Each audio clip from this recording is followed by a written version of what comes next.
Hello there and welcome. My name is Linda and this channel is called Linda T at Home. Really good to have your company today.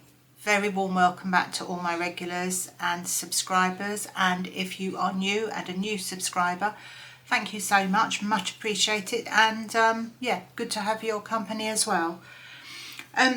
Wanted to just start today by saying, oh, by the way, had my hair cut, don't know if you've noticed, had that done yesterday, so I've slept on it. Well, you do, don't you? You tend to sleep on your head. But it seems to be sort of in shape still, I think. I don't know what it is. When the hairdresser dries your hair, blow dries your hair, it usually stays, well, my hair anyway, it tends to stay in place for a couple of days. But when I do it myself, I've only got to walk downstairs and it's sort of going in a funny direction. So I don't know what she does. Must be magic hands. Wanted to start by thanking you so much for your response to my previous video. I know I say this every time about every video I do, but I honestly do appreciate it. If you didn't watch me and talk to me, I'd be wasting my time here really, wouldn't I?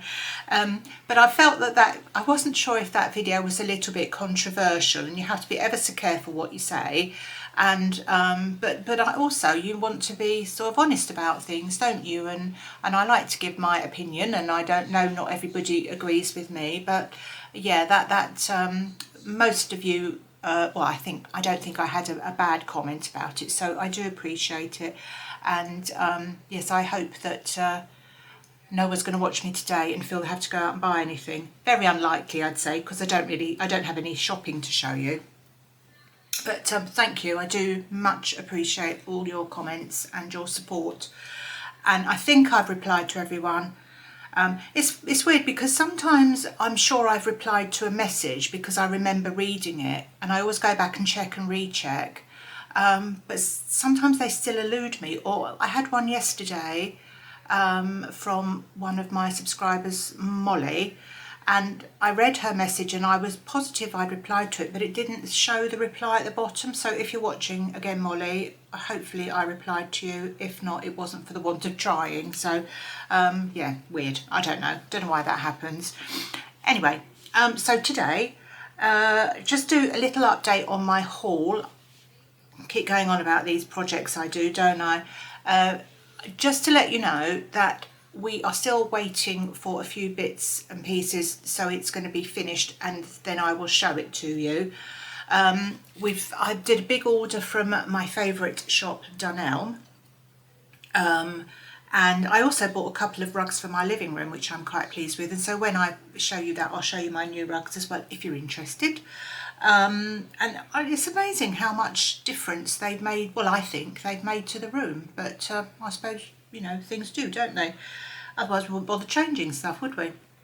I'm waiting for current husband to put some stuff on the walls for me, as in I've got a mirror that I want to put up, and there is no way I'm just going to whack a nail in the wall and hang a mirror. So he's going to do that. He's had no time this week, but hopefully over the weekend. So ready, I'm hoping this will be ready for Tuesday's video. And I've got I'm changing some pictures round to put, you know, just faffing really. So some of the stuff's arrived, and we've ordered a radiator cover, but it won't be here till, it's the last thing to arrive, and I don't know what it is with radiator covers, but I couldn't see any in the shops, actually physical radiator covers that were in the shops around where I live.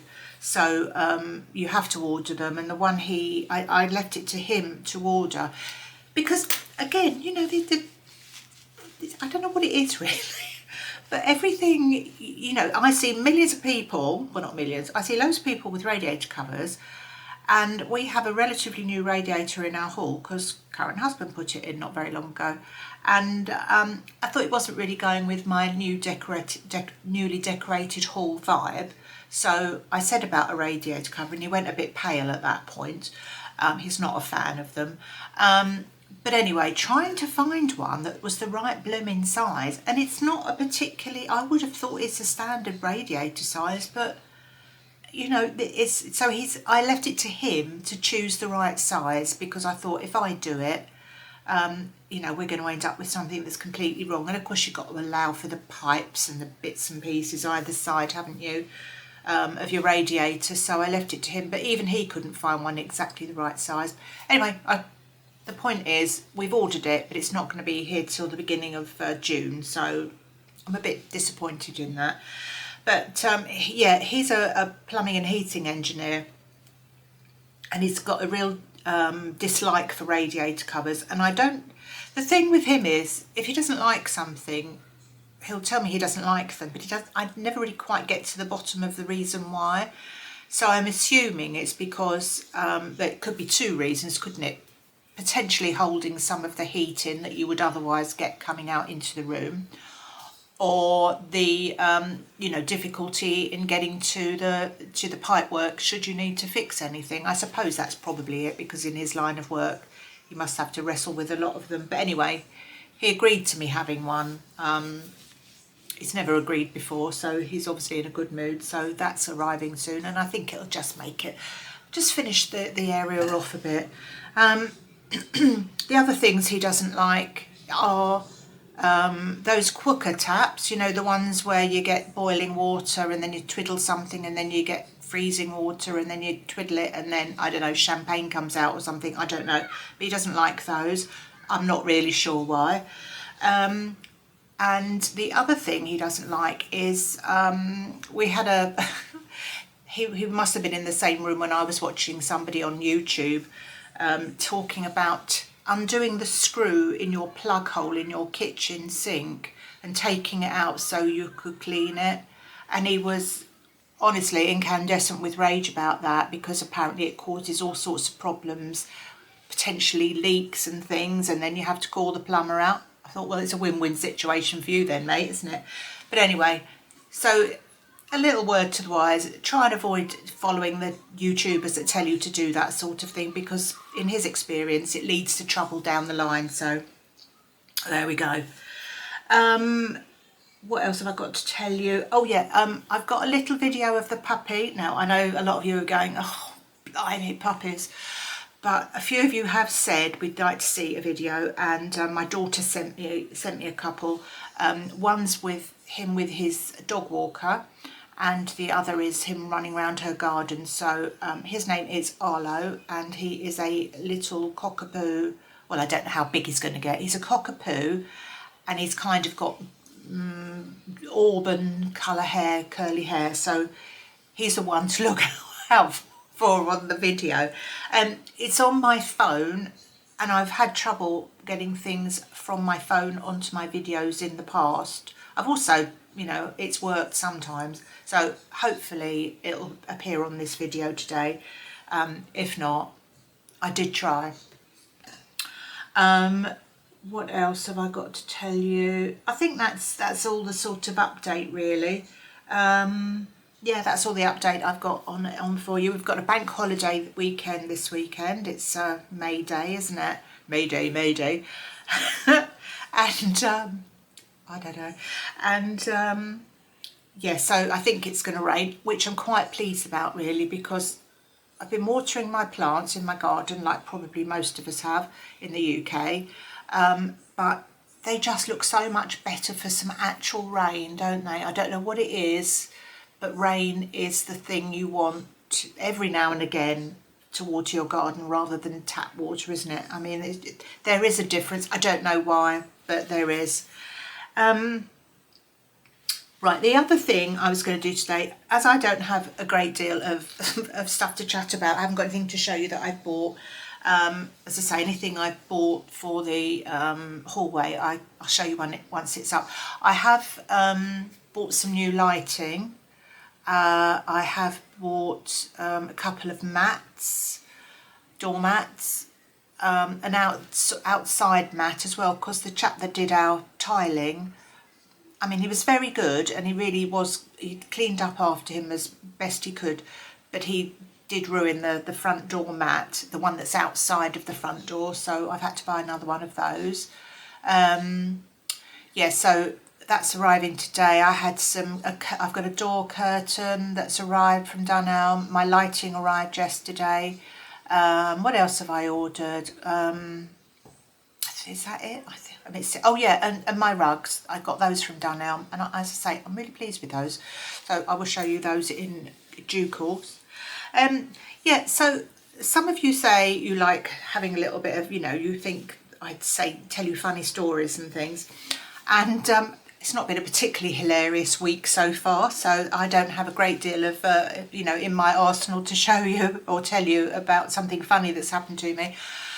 I had, when I finished work, so I stopped work a bit early because I was made redundant from my job. I worked for a big electrical retailer in the UK, and I worked for them for 11 years, and I really liked that job.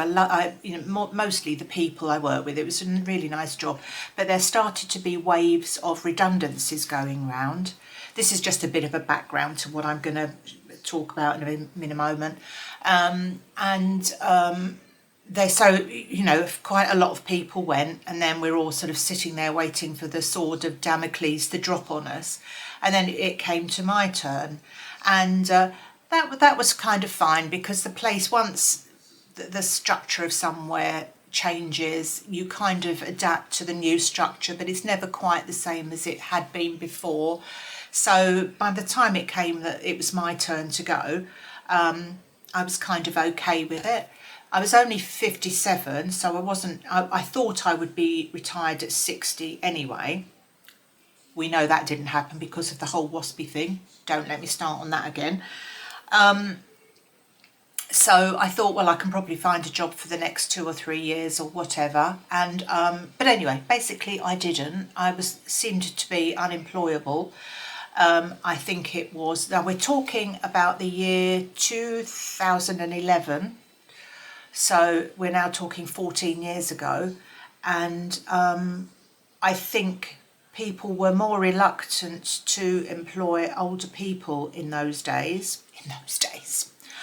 And also the skills that I had from that particular job, looking back, I don't know how they would have transferred to other jobs. Well, they didn't really, because basically from that day to this, I haven't officially worked anywhere.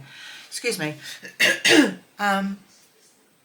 So anyway, it might have happened to you, some of you as well. And by the way, that job, that business, after I left, I mean, I don't think it was because I left, but it did completely shut down, and it is no more in the UK. So sorry, just had a little cough break there.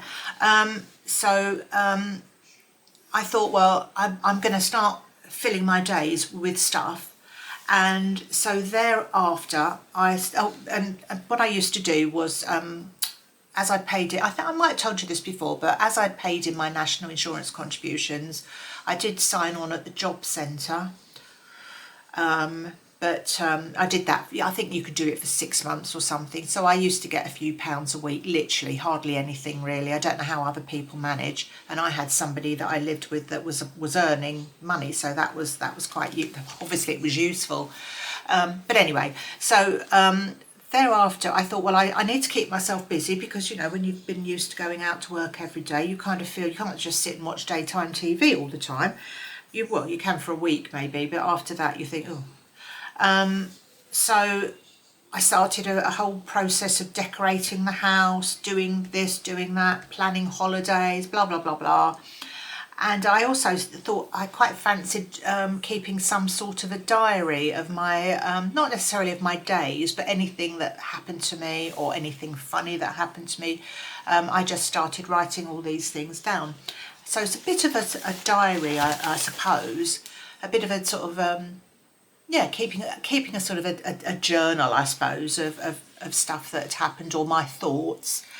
And my idea at the time was, I could put all this together and perhaps do something with it, because I kind of like writing stuff, but I don't know. Anyway, so I came up with this thing whereby I called it an e-log. Now, I know that probably doesn't mean anything, but this is 14 years ago, and I was quite an old dear then, so So I wrote quite a few of these. Well, I say quite a few, maybe 4, 5, something like that. And I didn't really do anything with them. And I think I might have showed them to, I know I showed them to one of my friends and she quite enjoyed reading them.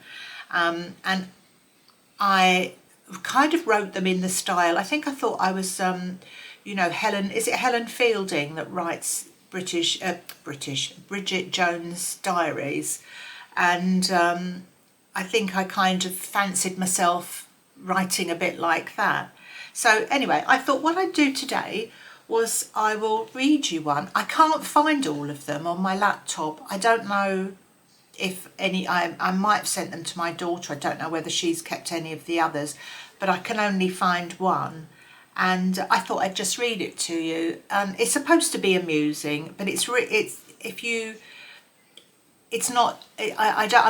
haven't written it the way I speak. It's kind of in a clip. It's sort of clipped. You'll know what I mean when I start reading it.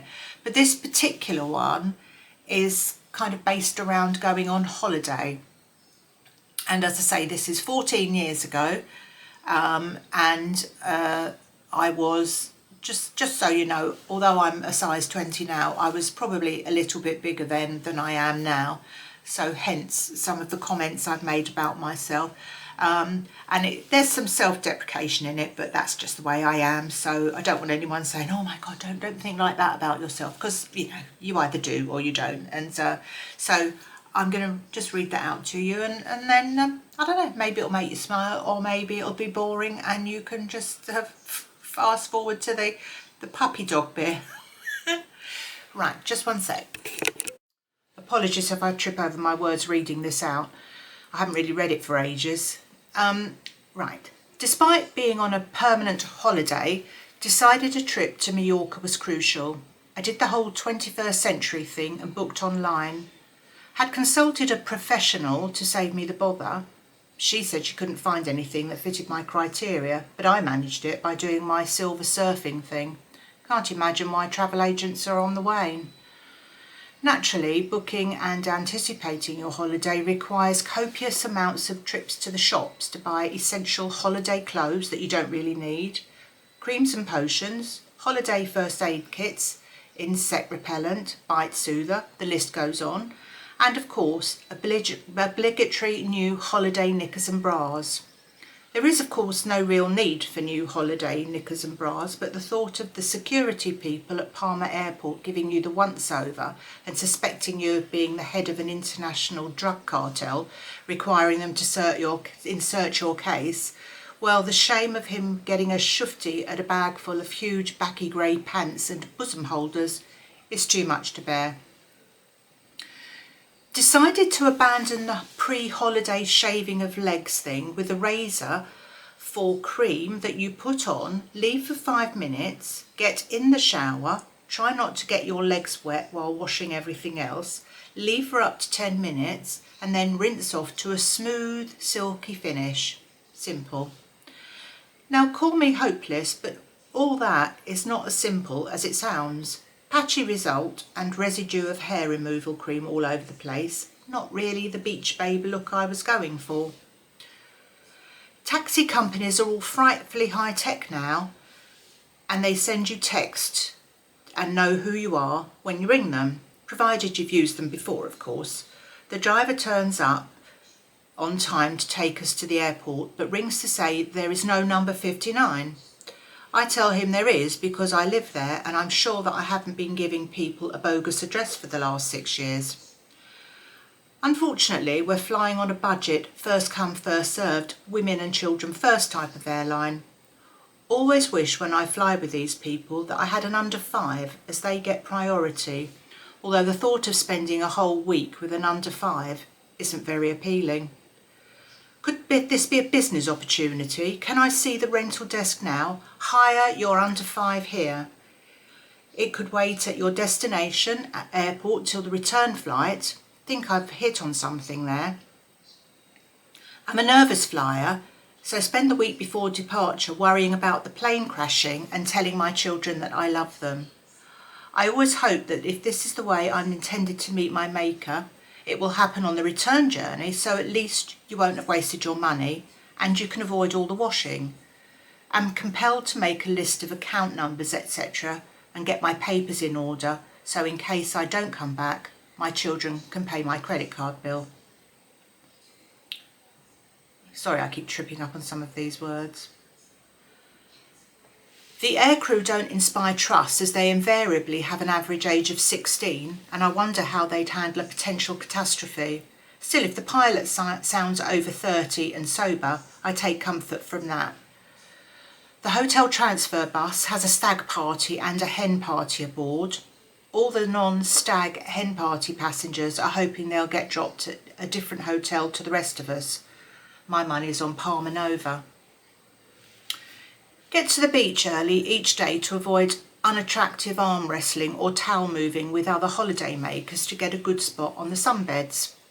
Didn't see the sign, but seemed to have inadvertently sat on the supermodel former page 3 stunners section of the beach. Husband seems happy though. Try to ignore them and await the arrival of the other fatties. No luck, they must all have gone to Magaluf. We played that holiday favourite Spot the Celeb game. Gwyneth Paltrow and family were on the plane. They were very annoying. Why is there always an annoying family sitting near you? We saw Robert De Niro, the cast from Desperate Housewives, Eddie Large, wondered what had happened to him, Madge and Mel from Benidorm. They were all there.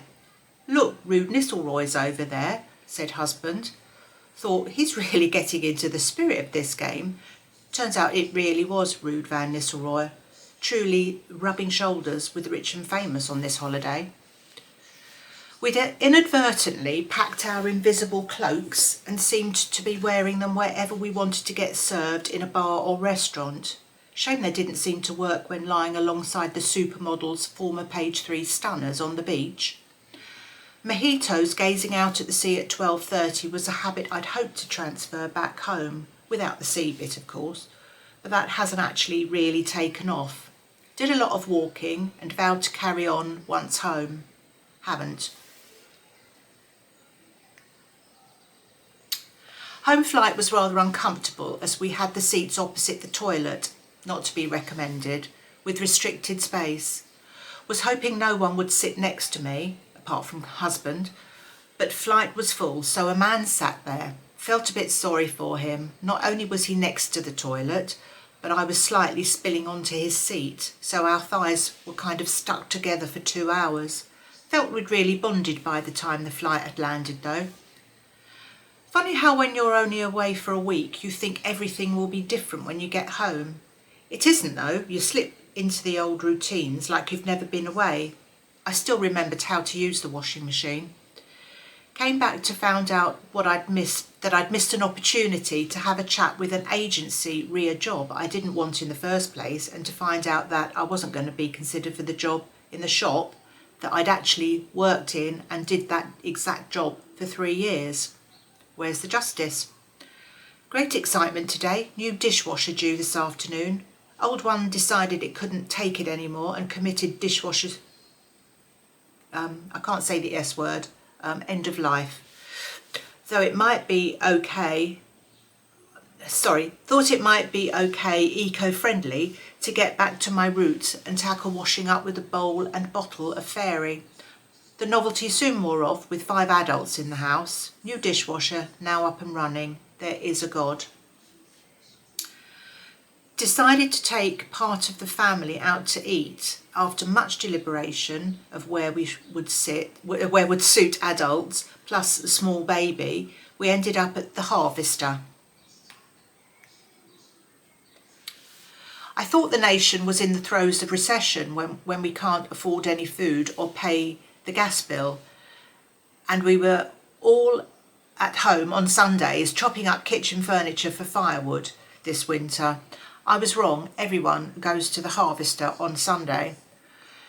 Now, it has to be said, I'm not a fan of these places. Anywhere that has a communal, all-you-can-eat salad, free-for-all counter isn't my cup of tea. But I tried not to look down my nose. Sat next to what looked like a weekend family. You know, Dad has the kids for the weekend while new partner tries to look as though she likes them. Dad and boys went off to the communal all-you-can-eat salad free-for-all counter. Partner stood up, came over to our baby, stroked her cheek and mumbled something about working with children. Child kidnapper, I thought. Sat poised, prepared to wrestle her to the ground, fully expecting her to make off with baby. Crisis averted. She went away, but I kept my beady eye on her. We left with full complement of people, plus indigestion. Have a cold. Reckon I must have got it from the man who had his thigh stuck to me on the plane. Well, there you are. That's what I wrote in 2011 about holidays and going on holiday, and on what I called my e-log. Sorry if I didn't read it terribly well. It's reading out loud's quite difficult unless you've rehearsed it, but I hope you get the gist. Anyway, as I said, I will put the bit of the dog on. If there's anything else I can think to take a video of, which it probably isn't. My garden is full of stuff, apart from all my lovely plants, which seem to be, bar one or two, doing really well. There's just the old stuff that you've taken out and you put it in the garden, and then you wait for somebody to go to the tip, and hopefully that's going to happen this weekend, so we'll get everything back to normal. I'm really looking forward to that. What was the other thing I was going to say to you? I don't know, can't think what it was. Let me just have a think. A bit of time has lapsed since the reading the e-log thing out to you, so I thought I'd better just say I don't want to offend anyone that goes to Magaluf or Palmanova, because, as I said, that was written a long time ago, and they were considered a bit, not the best resorts in Mallorca, unless you were kind of a young person or liked a bit of here we go holiday. So, no offence meant if you go there. It is probably changed now. Yeah, before I go, I just wanted to say, those of you that have mentioned my dog, I know we're on the DOG territory again, aren't we? And her little operation, and wondered how she was. She's doing ever so well, thank you. She had 17, I don't know if I'd said this, but she had 17, I must have done. She had 17 teeth out, and she's got to have 2 more out, which in about six weeks time. But I took her for a check, and she's doing ever so well, and they're really pleased with her. She's healed up lovely. She's struggling a bit with some of her treats, and so I'm going to have to start, re-managing what she has. They said she could probably have dog biscuits again in a few days. She can still eat most stuff, but she's struggling a bit. One has a treat and she just polishes it off in 2 seconds, and then you give it to Bo, and she struggles with harder treats. Anyway, but thank you for asking. She's doing really well. What was the other thing I was going to say? Oh yeah, just I spoke to the insurance company about claiming back some money for the surgery she's had and about to have, and I can claim it back, and I can get quite a good percentage of what we've spent back. But then, of course, they're going to put the premiums up even more, which will rise anyway every year. So I'm toying with the idea of doing that, with making a claim or not, or just waiting until the day when she might get something seriously wrong with her that might cost, be an ongoing cost. So I don't know. But anyway, I'm sure you might have experience. Some of you might have experience of that. So let me know if you've got any tips. But yeah, I'm just debating that. Thank you so much for watching. And I really appreciate everything, all your support, as I keep saying. I'll be back with you again on Tuesday. Hopefully I can show you what's happened in the hall. When I say hall, I know not everybody calls them halls, do they? But I mean your entryway, when you come in from your front door. Yeah, I hope to be able to show you that, and maybe talk about something else. We've got the half-term holiday coming up, the May Day holiday in England, in the UK, I suppose, because I don't know what May Day is related to. We used to call it Labour Day, didn't we? So I don't know whether it's to do with just giving people a day off, which dates back to the First World War or something, because lots of our bank holidays seem to be connected to, or our pub opening hours, and all sorts of things seem to be connected to the First World War. But anyway, got that. So all the schools are off this week, so that'll be fun for everybody. Have a good few days. Have a good weekend, bank holiday weekend, and I will be back to see you on Tuesday. So bye bye for now. Who's that? Hello? Saying hello to the doggies. Hello. Hello. Hi, little man. Making lots of friends. Yes, making lots of friends. Hello.